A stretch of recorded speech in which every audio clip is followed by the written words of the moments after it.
बना सिखा रही हूँ जो कि स्पेशल हैं नवाबी सवैयाँ, जो कि ईद में बहुत ही अच्छी लगती हैं और हर बंदा अपने घर में ईद में बनाता है या दावतों में किसी की आप दावत करते हैं उसमें भी ये बहुत अच्छी लगती हैं। आप ज़रूर बनाइएगा। इतनी आसान है, कोई इतनी मुश्किल नहीं है। आप बराए मेहरबानी इसको ज़रूर बनाइएगा। इसके लिए मुझे 1.5 किलो दूध चाहिए। आप डब्बे का भी ले सकते हो, फ्रेश भी ले सकते हो। और इसमें 3 या 4 अदद आपने लाचियाँ देगची में डाल देनी है और आपने 3 चम्मच कस्टर्ड के लेने हैं और उसमें दूध डाल के इसको अच्छे से मिक्स करना है।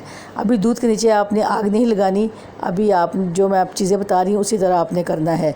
अब आपने जो मैंने आपको कस्टर्ड 3 चम्मच बताया था उसको अच्छे से आपने घोल लेना है, कोई लम्स कोई गुठली ना रह जाए। तो 1 कप चीनी, मर्ज़ी है आपकी, आप कम ज़्यादा कर सकते हो।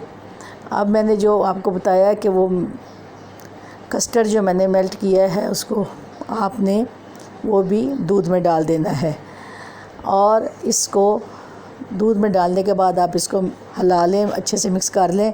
फिर आपने आग दूध के नीचे आग लगा देनी है ताकि ये आहिस्ता आहिस्ता, आग आपने तेज़ नहीं रखनी, आंच ज़रा कम रखनी है। जब आहिस्ता आहिस्ता ये पकना शुरू हो जाएगा तो इसमें मैं 1 कप सेवइयों का डालूँगी जो कि रंगीन सेवइयाँ हैं। आपकी मर्ज़ी है, आप सादी सेवई डाल लें, आप रंगीन डाल लें, लेकिन मैं इसमें कस्टर्ड वाले दूध में कलर सेवइयाँ डालूँगी। देखें अब दूध थोड़ा खासा गर्म हो गया है, इसमें चीनी वगैरह मेल्ट हो गई है। अब इसमें मैं 1 कप रंगीन सेवइयाँ डाल रही हूँ जो कि इसमें बहुत खूबसूरत भी लगती हैं और जायकेदार खुश जायका भी होती हैं। अब इस सेवइयों को डालने के बाद आपने 10-15 मिनट के लिए इसको पकाना है या हिलाना है हल्की आंच पे, और ये आहिस्ता आहिस्ता सेवइयाँ गलनी शुरू हो जाएंगी और आपने इसको अच्छे से गला लेना है। ये देखें सेवइयाँ कितनी प्यारी लग रही हैं और कलर कितने अच्छे लग रहे हैं इनके। तो आपने भी इसी तरह इनको बनाना है। अब ये देखें ये सेवइयाँ मैं इनको गला चुकी हूँ। अब इनको मैं कुछ देर के लिए जब पक जाएगा एक तरफ रख दूँगी ताकि ये ठंडा हो जाए। अब आपने सादी सेवइयाँ लेनी हैं जो कि तकरीबन 1 कप ही हो जाए, लेकिन उनको आप बारीक बारीक छोटा छोटा कर लें और उनको छोटा छोटा करने के बाद एक प्लेटर में रख लें और उनको 2 चम्मच चीनी के इसके ऊपर आप डाल दें और इसको आप इस चीनी और सेवइयों को मिक्स कर दें। फिर 1 कप बादाम, किशमिश और खोपरा क्रश, ये तीनों चीज़ें इसके ऊपर आप डाल दीजिए और इनको भी आप मिक्स कर दीजिए ताकि ये सेवइयों में अच्छे से मिक्स हो जाएं। इसके बाद आपने ऑयल, घी, जो भी मक्खन आप इस्तेमाल करते हो 2 चम्मच आपने इसमें वो भी डाल देने हैं ताकि इसको हमने रोस्ट करना है।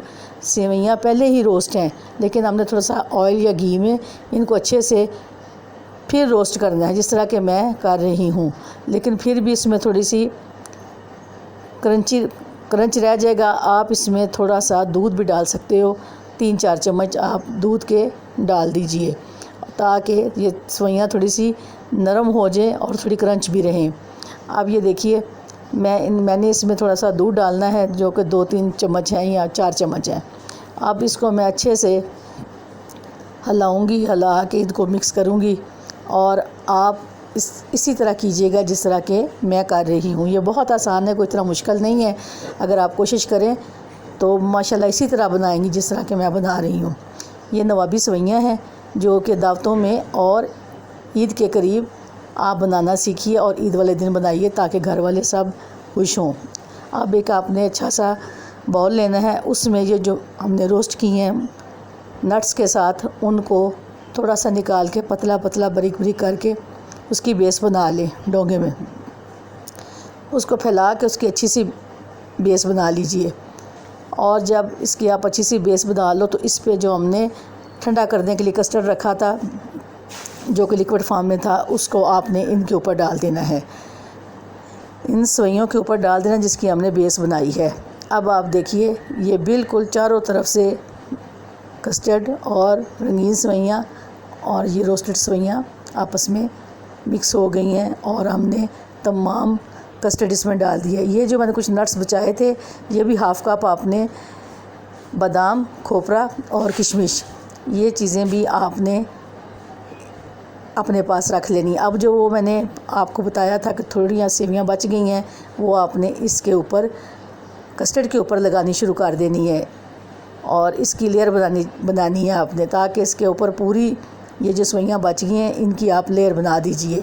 ये बहुत प्यारी रोस्ट हुई हैं और बहुत ही प्यारे नट्स हैं इसमें और ये मज़े की चीज़ बन रही है।